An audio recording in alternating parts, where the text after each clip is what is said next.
Исәнмесез эфирда яңалыклар. Студияда Руслан Харисов. Алга таба кайбер темалар турында. Мунчадагы кебек, офиста тупланган гуманитар ярдәмне су баскан. Моның сәбәбе ниде? Үзебезнекеләргә ярдәм итәргә һәм дошманны туктатырга. Чоллыда ир-егетләрнең Россия оборона министрлыгы белән контракт төзүе дәвам итә. Мунчадагы кебек, үзебезнекеләргә ярдәм итик инициатив төркеме волонтерлары күргәннәрен нәкъ шулай тасвирлый. Аларның 37-28 йортының беренче катында урнашкан офисында кайнар су торбасы шартлаган. Авария аркасында волонтерлар бинада саклаган гуманитар ярдәм зыян күргән. Тулырак алдагы материалда. Вот пришли, вот такая картина. Мы все еще убрали. Юшләнгән тартмалар аларда хәрбиләр өчен гуманитар ярдәм сакланган була, кайнар судан коры ашлар, кыйммәтле дарулар, балалар хатлары, коры душ, тәм-томнар һәм башка бик күп нәрсәләр зыян күргән. На полу вода, на потолке вот эта картина. Эти висят, капли. Все промокло. Наши вот эти стопки коробок, посылок, все промокли и упали просто. Они мокрый картон, он не держит же, вот поэтому они упали, все, и пройти по полу уже невозможно. Адреслы гуманитар ярдәмне волонтерлар 5 көннән җибәргә тиеш була. Алар 150 хәрби хезмәткәргә исәпләнгән. Хәзер активистларга су басу нәтиҗәләре белән көрәшергә туры килә. Әлфия Шакирова тартмаларны яңадан төрергә булыша. Посылки в ужасном состоянии. Столько человеческого труда сюда вложено, столько людей работали день и ночь целыми днями, в перерывах между своими рабочими сменами приходят, работают, все пишут, привозят мешками картошки. Адиалар, курткаларны активистлар урамга киптерергә элеп куйганнар. Ярдәмгә битараф булмаган күршеләр, төркем волонтерлары килә. Әйберләрнең бер өлешен алар юарга һәм киптерергә алып китә. Сейчас вот самое главное вот эта работа. Теплые вещи до наших защитников доставить. Быстренько просушить вот в течение 2 дней и отправить. Үзебезнекеләргә ярдәм итәбез инициатив төркеме җитәкчесе сүзләренчә, гуманитар ярдәм саклау өчен офис аларга түләүсез нигездә бирелгән. Анда кайнар су торбалары шартлау бөтен йорттагы кебек берничә тапкыр булды, ди Фәнизә Нагыймова. В этом доме лет 5 уже требуется капитальный ремонт. Постоянно начальник или директор, сейчас как они ЖЭУ называется, они уже обещали, что да, сделаем, поменяем все трубы. Все, каждый день у 2-3 человек постоянно трубы прорывает. Вот. Потом по 2000 выплачивает ЖЭК. Строим будущее идарәче компаниясында кайнар су торбасының шартлавы офис белән подвал арасындагы түшәмдә килеп чыккан дип аңлаттылар. Торак булмаган бинада ремонт эшләре башкарылган инде. Су шул ук көнне бирелгән. 37-28 йортында еш шартлауларга килгәндә авария хәлләренә кичекмәстән җавап бирелә. Зыян күргән торба үткәргеч участогы алыштырыла дип билгеләделәр хезмәт күрсәтү оешмада. Волонтерлар үз чиратында предприятие җитәкчеләреннән һәм депутатлардан үз эшчәнлекләре өчен башка урын бирүләрен сорыйлар. Лилия Гатина, Лейсан Габдрашитова, Кирилл Хабзей, яңалыклар. Үзебезнекеләргә ярдәм итәргә һәм дошманны туктатырга. Чоллыга Россия оборона министрлыгы белән контракт төзү өчен килгән ир-атлар шулай ди. Бу Россиянең төрле төбәкләрендә яшәүчеләр. Аларның сүзләренә караганда, Татарстанда хәрби хезмәткә документларны имзалау өчен яхшы шартлар тудырылган. Шәһәрдә аларны каршы алалар, туклану һәм яшәү белән тәэмин итәләр. Медицина тикшерү бары 1 көн генә вакытны ала. Республикада бер мәртәбә бирелә торган түләү күләме 2 миллион сумга кадәр җитә.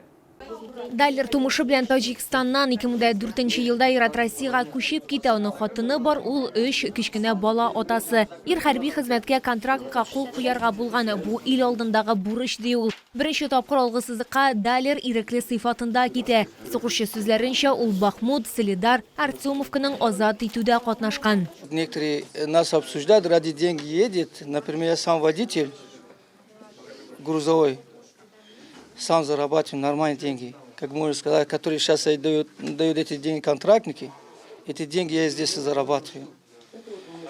Вот. И родные, близкие мои там, и мои одноклассники там, и мои друзья там. И как бы я еду чисто резерв. Помощь поддержка своим друзьям. Аякс кушаматлы хәрби хезмәткәр шулай ук ватанны сакларга беренче тапкыр гына бармый. Ул 2023 елда хезмәт иткән, 2024 елның февралендә кире кайткан. Ир махсус хәрби операция уздыру зонасындагы вазгыять турында да сөйләде. Там в основном больше наемники. Французы, поляки, чехи, Америка. Там хохлов по сути нету. Украины. Украина, они сами сдаются в плен. Они не стреляют. Потому что многие, кто рассказывает свои истории, это просто послушать, это очень печально. Кемдер беренче тапкыр хәрби хезмәткә контракт төзергә карар кылган ир егетләр чалга төрле шәһәрләрдән килгән. Алар ни өчен җиңү армиясе сафларына кергә карар кылуларын аңлаттылар. Все решилось в один момент, когда они переступили порог моего дома. Я живу в Белгороде, это практически линия соприкосновения, Курск-Белгород. Поэтому все решилось в один момент. Одним днем. Белгородская область практически каждый день находится под атаками дронов. Заходят вражеские группы, то есть местами там ДРГ, то есть, боремся, победим. Сейчас молодежь пошло молодежи много.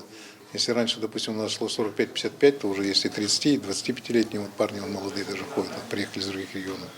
Поэтому, скажем так, уже желающих, прошедших уже вооруженные силы особенно, и желающих идти и заключить контракт у нас молодого возраста прибавляется. Алар шаллыга киләләр көн дәвамында медицина тикшерү узалар, документлар тутыралар, анкета узалар, автобиография язалар. Махсус хәрби операция уздыру зонасына алар сугышчан өйрәнүләрдән соңына эләгән. Лилия Гатина, Эльмира Гайнадинова, Сергей Вильданов, Яңалыклар.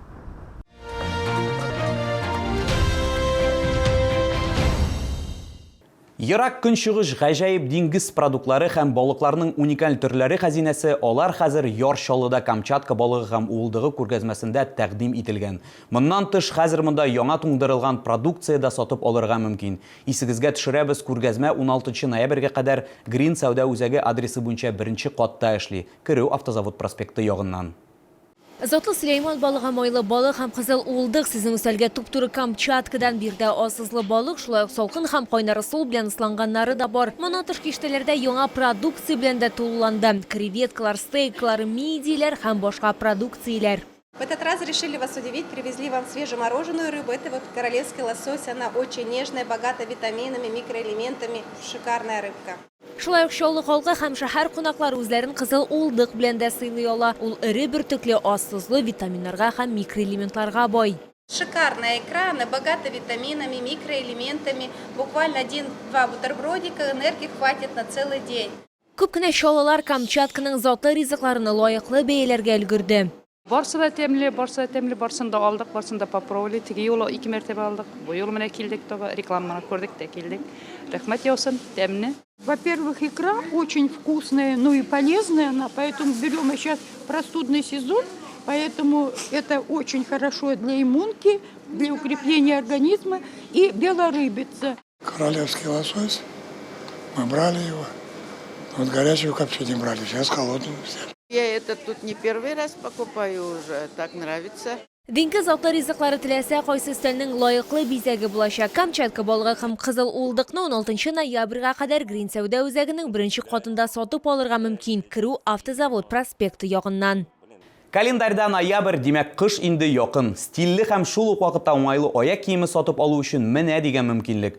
Яр Чаллыда Белорус аяк киемнәре ярминкәсе. Чаллы халкы һәм шәһәр кунаклары өчен ир-атлар һәм хатын-кызлар өчен кышкы аяк киемнәренең зур ассортименты. Барлык модельләрдә натураль күннән, төрле төстә һәм төрле үлчәмнәр. Ә иң мөһиме теләсә нинди матди мөмкинлеккә. Сатучы консультантлар тәкъдим иткән һәр аяк киемен сатып алучылар рәхәтләнеп киеп карый. Профессиональ белгечләр һәркемгә шәхсән сайлый ала. Бирдә хәтта иң таләпчән сатып алучыга да аяк киеме табып була.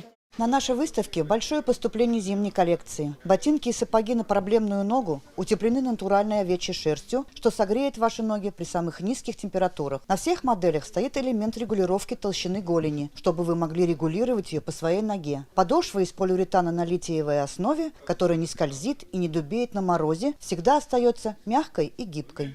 Күп кенә сатып алучылар Белорус аяк киеме сыйфатын бәяләргә өлгергән инде, шуңа күрә монда кабат-кабат әйләнеп киләләр. Здесь лучше, чем по магазинам ходить, там все такие жесткие какие-то. Это здесь мы уже привыкли. Белорусия киеменнән тыш бирдә түрек текстилен да сатып алырга мөмкин, әйдәгеләрне җылы плед, юрган һәм мендәрләр белән сөендергә була.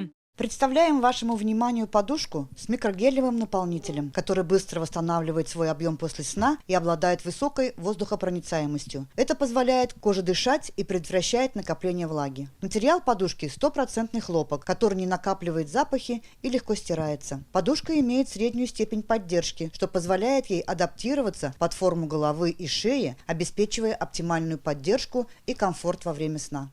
Белорусия киеме күргәзмәсе 9-дан 18 сәгатькә кадәр Муса Җәлил проспекты 55Б үзәкрәт сәүдә үзәге элеккеге балалар дөньясы бинасы адресы буенча эшли.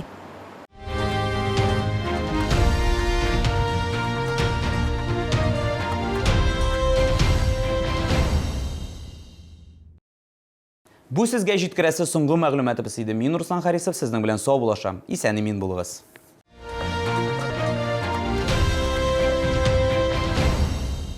Шулы, встречай! Свежий улов прямо с Камчатки. Королевский лосось, красный икра, царская рыба. Все от производителя. С 11 по 16 ноября. ТЦ «Грин», первый этаж. Остановка «Глобус». Ударно-волновая терапия в клинике «Урамед». Лечение простатита, аденомы, эректильной дисфункции. Прием ведет Абдурахманов Абдусилим Курбанович. Звоните 49 22 10.